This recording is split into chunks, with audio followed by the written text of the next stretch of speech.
আমি যখন স্বামীর ঘরে সুখ দুঃখের সঙ্গে লড়াই করে সংসার করছিলাম, তখন হঠাৎ করে তুমি আমার জীবনে এলে হাজারো ভালোবাসা নিয়ে।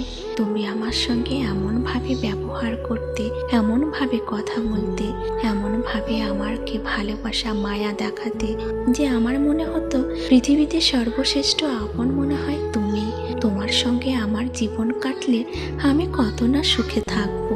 তুমি যদি আমার জীবনে আসো তো আমার জীবনটা হয়তো পরিপূর্ণ হয়ে যাবে।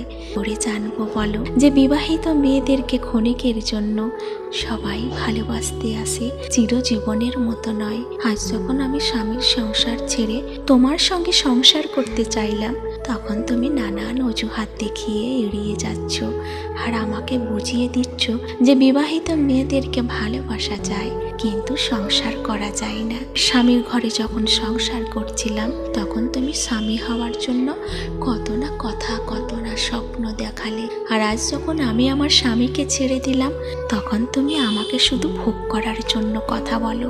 এই ভালোবাসা, সেই মায়া, সেই টান সব হারিয়ে গেল। থেকে গেল শুধু তোমার মধ্যে স্বার্থ।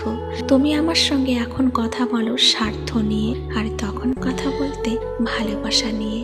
হয়তো এটাই বাস্তব যে বিবাহিত মেয়েদেরকে সবাই ক্ষণিকের জন্য আপন করে কিন্তু চিরজীবনের মতো নয়। সেটা আজ তুমি প্রমাণ করে দিয়েছো।